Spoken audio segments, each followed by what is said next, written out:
September 1944. The mist clung low to the fields of northern France, muffling sound and cloaking movement. At dawn, German reconnaissance patrols peered across hedgerows and farmlands, reporting disturbing news to their commanders. Columns of Sherman tanks were massing, artillery was lining the roads, and American divisions seemed poised to break through. Radio traffic confirmed the buildup. Chatter crackled of units preparing for a push, bridge crossings, and new headquarters coming online. The order was given to prepare for a counterattack. But when German forces moved in to engage, the truth was staggering. The tanks were rubber and canvas, painted to appear menacing but light enough to lift with one hand. The artillery was plywood.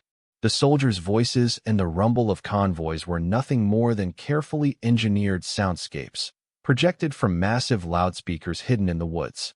The division the Germans had feared did not exist at all. This was the work of the Ghost Army, officially designated the 23rd Headquarters Special Troops. This secret American unit had a mission unlike any other on the battlefields of Europe.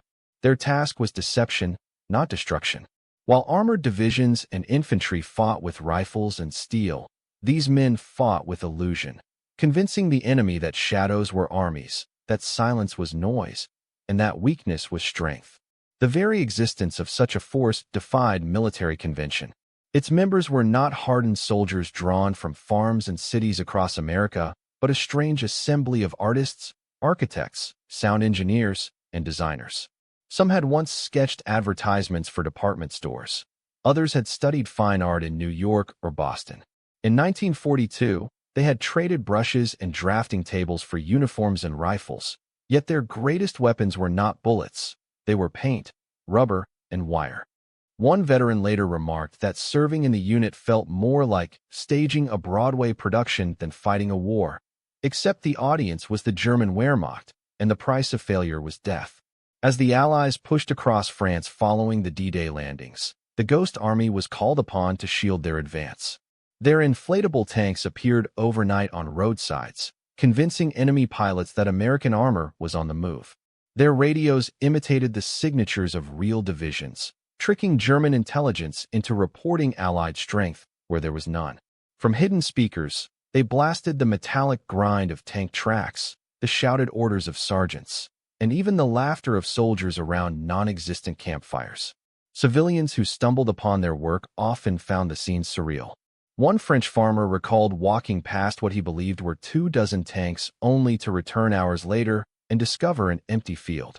Another soldier remembered the bizarre moment when a rubber Sherman tank, punctured by a stray branch, slowly sagged to the ground as German planes circled overhead. But behind the humor and oddity lay deadly seriousness. Every deception carried risk. Operating so close to enemy lines, Ghost Army personnel were vulnerable to discovery. If German scouts realized they were facing illusions, entire Allied corps could be exposed and slaughtered. For the 23rd, success meant remaining invisible while being seen. The opening months of their European campaign revealed the paradox of their existence. They were soldiers expected to fight without fighting, warriors armed with silence and spectacle. Their actions would shape the course of battles without firing a shot, protecting divisions, saving supply lines, and fooling some of the most battle-hardened commanders of the Reich. The question lingered, however, how could such an unlikely group of artists and sound engineers come to wield so much influence in the chaos of World War II? What chain of decisions and desperate needs had led to the birth of the Ghost Army, this phantom division that lived in the shadows of history?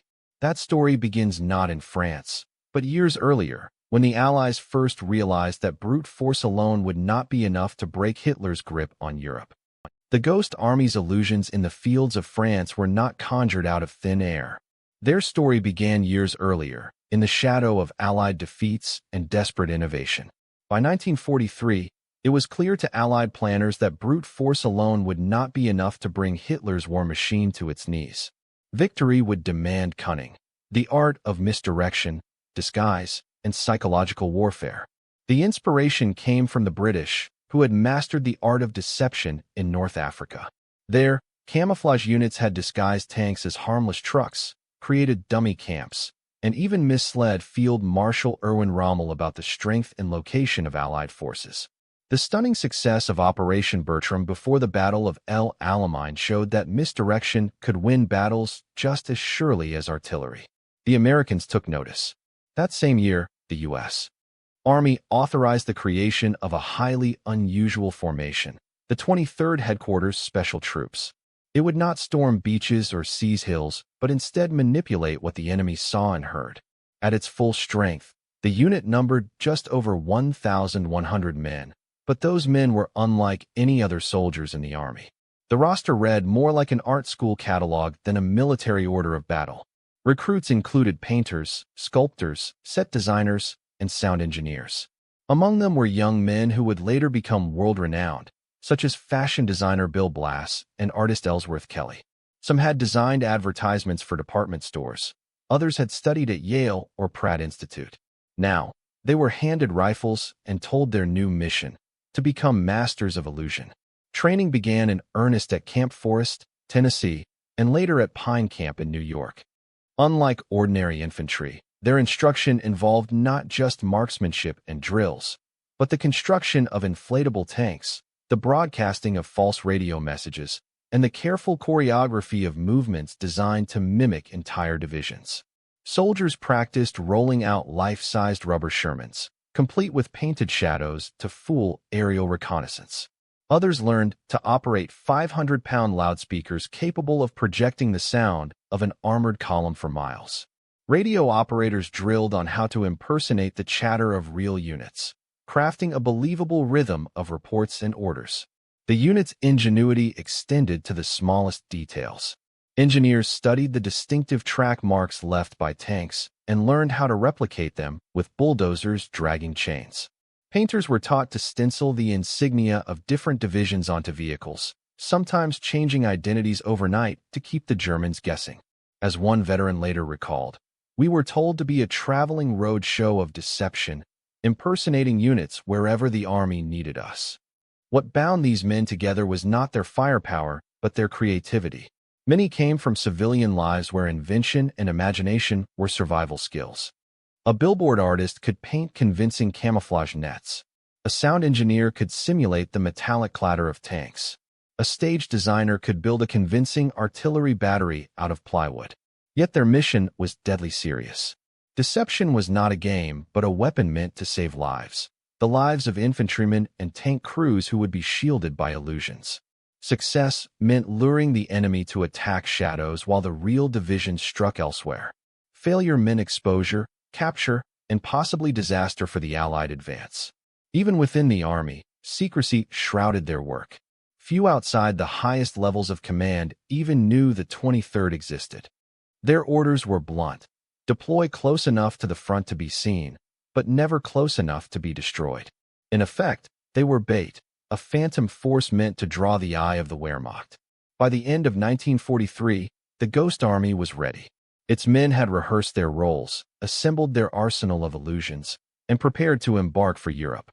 They would not be storming the beaches on D-Day, but when their moment came, they would march into history armed not with bullets, but with shadows and sound.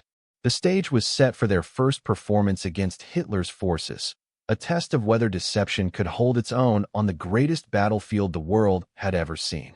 When the Ghost Army deployed to Europe in 1944, they brought with them an arsenal unlike anything the world had seen before.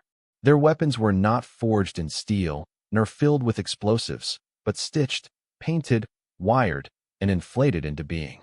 Where infantrymen carried rifles and tank crews rode in Shermans, the men of the 23rd Headquarters Special Troops carried air pumps, brushes, and radio sets, the strange instruments of deception.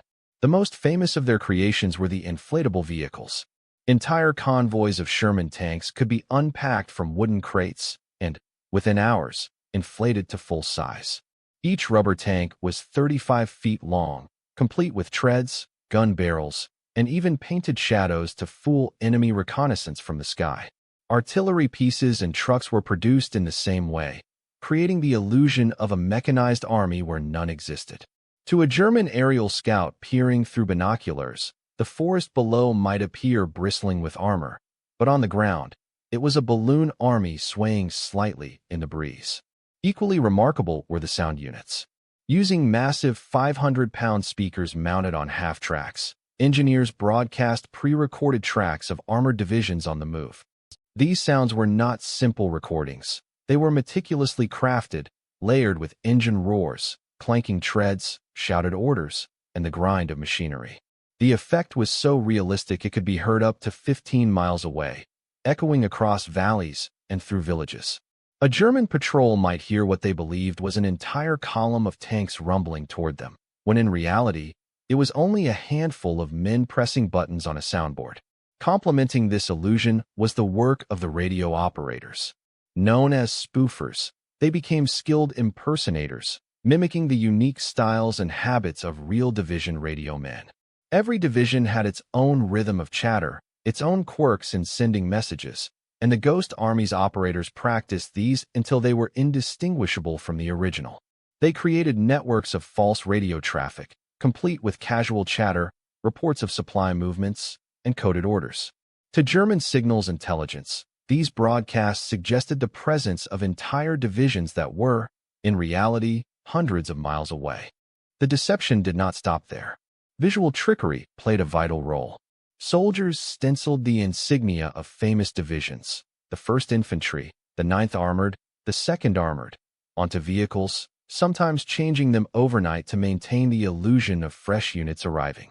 Dummy camps were erected with laundry hung out to dry, makeshift kitchens smoking, and fake headquarters tents filled with fabricated paperwork.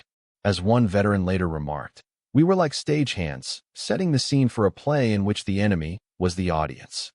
Eyewitnesses recalled surreal moments when a group of men wrestled with what looked like a massive tank, only to fold it up like a beach inflatable and load it onto a truck.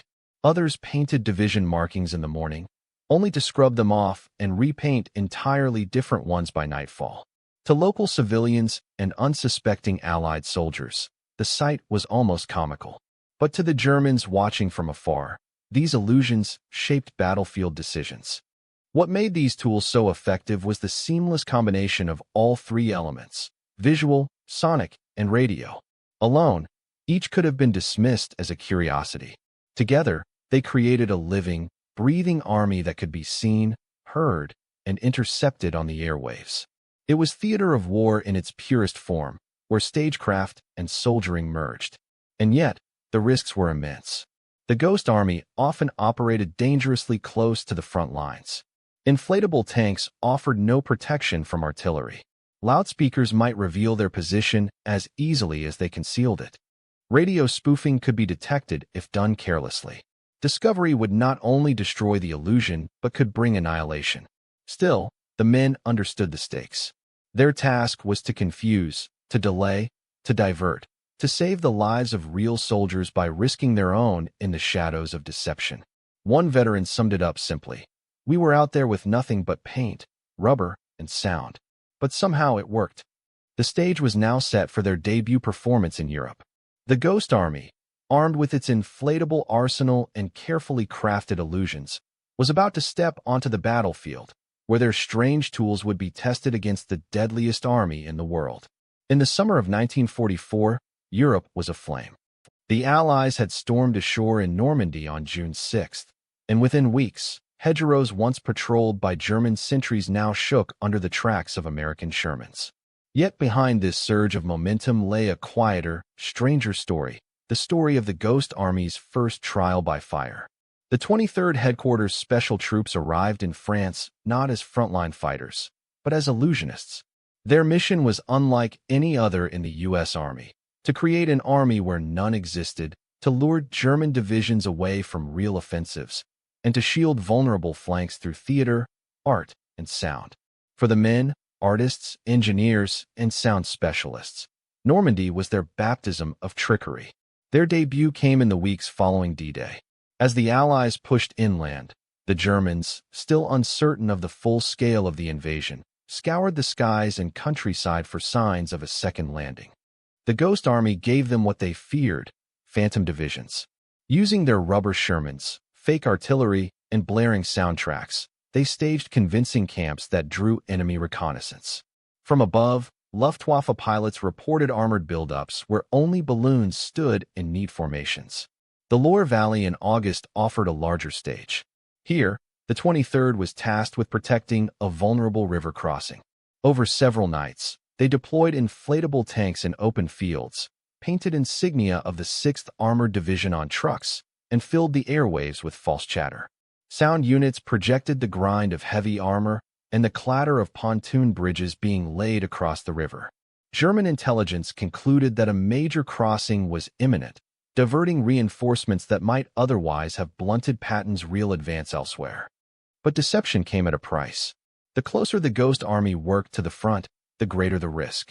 They carried no heavy weapons, no tanks of their own, only illusions. Discovery meant annihilation. One veteran later recalled crouching in a hedgerow as German artillery probed suspiciously close. "We had nothing to shoot back with," he said. "Just air pumps and radios. If they'd found us, it would have been a slaughter." By autumn, the unit had grown bolder.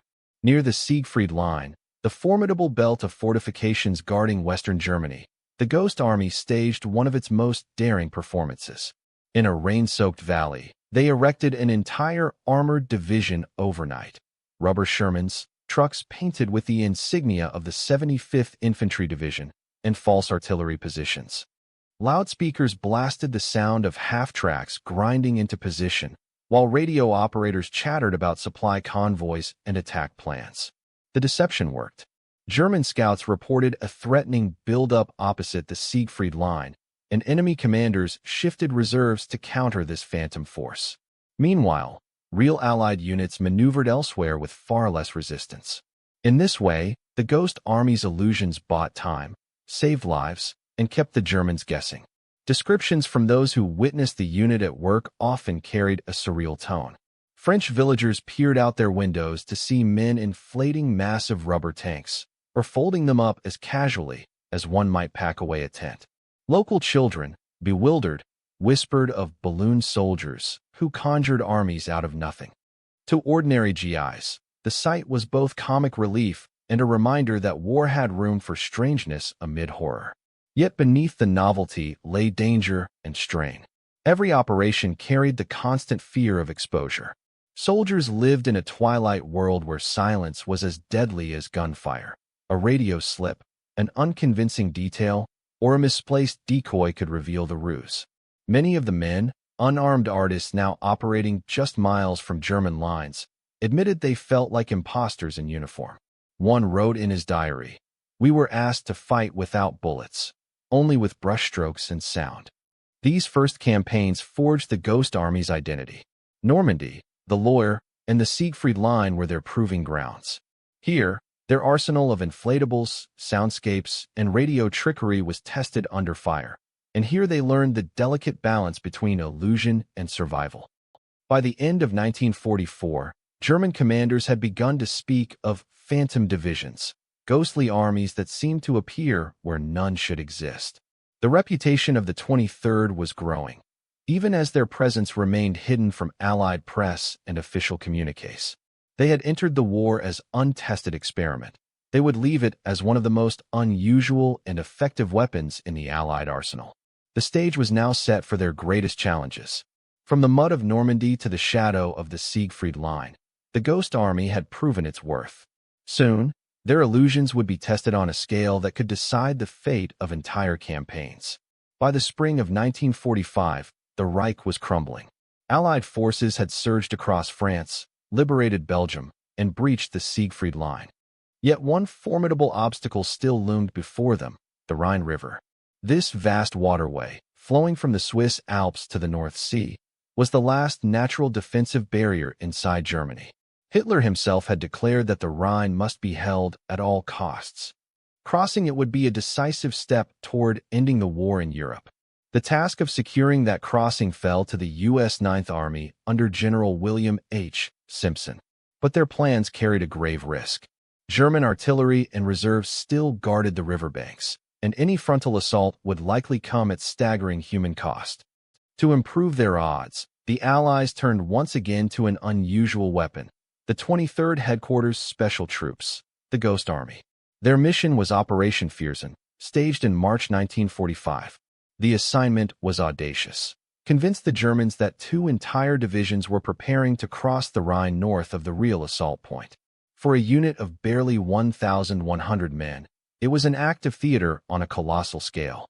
In muddy fields near the river, the Ghost Army went to work.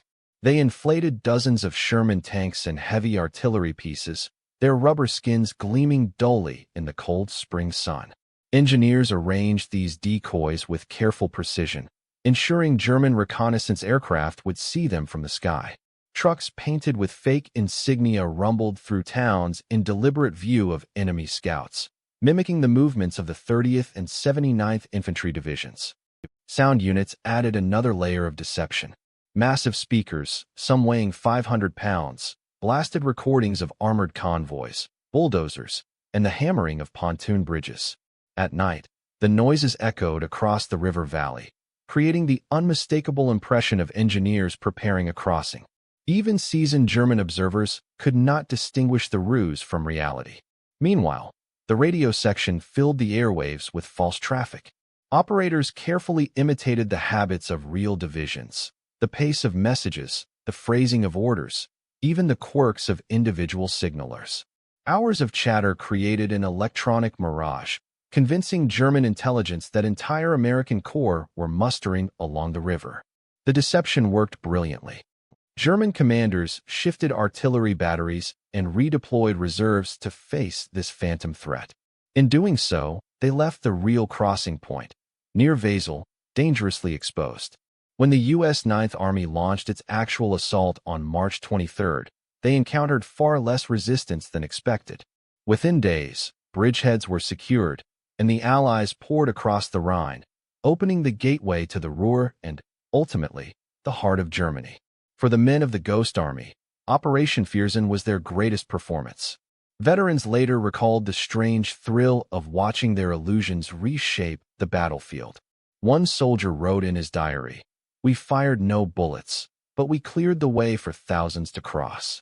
Our weapons were rubber and sound, but that week, they saved lives." To the German defenders, the deception was demoralizing.